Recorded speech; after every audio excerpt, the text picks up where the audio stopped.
మీ బిడ్డను ఈ మట్టిలో పుట్టిన రేపొకవేళ చావే వస్తే ఈ పాలమూరు మట్టిలో కలిసే మీ బిడ్డ నల్లమల అడవుల నుంచి వచ్చిన బిడ్డ ఈ తెలంగాణ రాష్ట్రానికి ముఖ్యమంత్రిగా ఉన్నాడు. ఈ పాలమూరును దేశంలోనే ఆదర్శంగా ఉంచే జిల్లాగా అభివృద్ధి చేసే బాధ్యత నేను తీసుకుంటా. మిత్రులారా, ఇవాళ మీ బిడ్డ నాకు మీకు భయం ఎందుకని నేను అడుగుతున్నా. ఇవాళ మీ వాడు మీ సోదరుడు మీ మధ్య నుంచి వచ్చినోడు, స్థానిక సంస్థల బాధలు తెలిసినోడిని. జడ్పీటీసీకి ఉంటే బాధే ఉంటుంది, ఎంపీటీసీకి ఉంటే బాధే ఉంటుంది. వాళ్ళ గౌరవం ఎట్లుండాలి, సర్పంచుల మర్యాద ఎట్లా కాపాడాలని తెలిసినోడిని. ఇవాళ వాళ్ళందరూ పనులు చేసి బిల్లులు రాక ఆత్మహత్యలు చేసుకునే పరిస్థితి ఉన్నది. కొంతమంది ఆత్మహత్యలు చేసుకున్నారు, కొంతమంది ఆలి మీద ఉన్న తాలి పుస్తలు అమ్ముకున్నారు. మీ బాధ నాకు తెలియదా? నేను చూడలేదా? మీ కష్టాలు తీర్చాలనేదే కదా నా ఆలోచన. మళ్ళీ ఇప్పుడు శాసన మండలి ఎన్నికలు ఇక్కడ వచ్చినాయి. మన ఎమ్మెల్యే కసిరెడ్డి నారాయణ రెడ్డి రాజీనామా చేస్తే శాసన మండలి ఎన్నికలు వచ్చినాయి.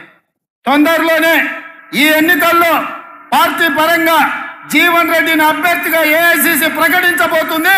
శాసన మండలి ఎన్నికల్లో ఆనాడు నన్ను ఎట్లయితే గెలిపించారో కాంగ్రెస్ పార్టీ తరఫున జీవన్ రెడ్డిని ఈ పాలమూరు శాసన మండలి ఎన్నికల్లో గెలిపించండి. ఈ రాష్ట్రానికి ఈ జిల్లాకు ఉపయోగపడతాడు. ఎంపీటీసీల జడ్పీటీసీల మర్యాద కాపాడతాడు.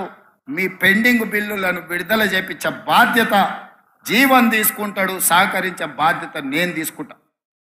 ఇదే కాదు మిత్రులారా, ఇవాళ ఆలోచన చేయండి. కేసీఆర్ టీఆర్ఎస్ వాళ్ళు మాట్లాడుతున్నారు, కృష్ణానది జలాలలో 10 ఏళ్ళైన ప్రాజెక్టులు పూర్తి చేయలే.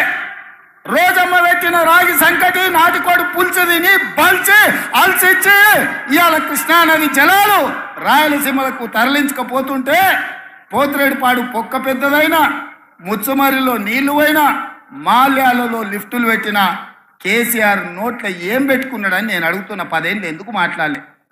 మేము వచ్చినాక కొట్లాడి మేము ఆపాలనే ప్రయత్నం చేస్తుంటే మా కాళ్ళలో కట్టె పెడుతున్నాడు, మా కాళ్ళు పట్టి గుంజుతున్నాడు.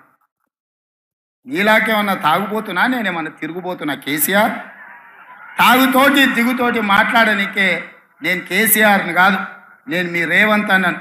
పొద్దునైనా మధ్యాహ్నమైనా రాత్రైనా అర్ధరాత్రి అయినా హోస్లో ఉండేటోని, మీ సహకారంతో జోష్లో పనిచేసేటోని. నాకా నువ్వు చదువు చెప్పేది? ఇవాళ ఆయన కోరిక అంత ఒక్కటే, ఈ పిల్లగాడు అయ్యిండు, నా కొడుకుని చేద్దాం అనుకున్నా, నా తర్వాత కానీ పిల్లగాడు అయ్యిండు, గా పాలమూరోడు అయ్యిండు అని మన మీద అసూయతోని ద్వేషం కక్కుతున్నాడు. సిగ్గుండాలని కేసీఆర్. ఇవాళ హరీష్ రావు అంటుండు, అసెంబ్లీకి ఎందుకు రాలేదా అంటే మా మామకు ఒంట్లో బాగాలేదని. ఒంట్లో బాగాలేనోడు నల్లగొండెం గాడిదలంగా ఆయనకి పోయినా అని నేను అడుగుతున్నా. మనకి ఎన్నికల్లో ప్రజలు బోర్ల బొక్కలేసి బొక్కలు ఇరగొడితే ఇంట్లో వండుకోకుండా ఇవాళ సిగ్గు లేకుండా వీధుల్లో తిరిగి కాంగ్రెస్ పార్టీని తిడుతున్నాడు. కాంగ్రెస్ ఏం చేయలేదని.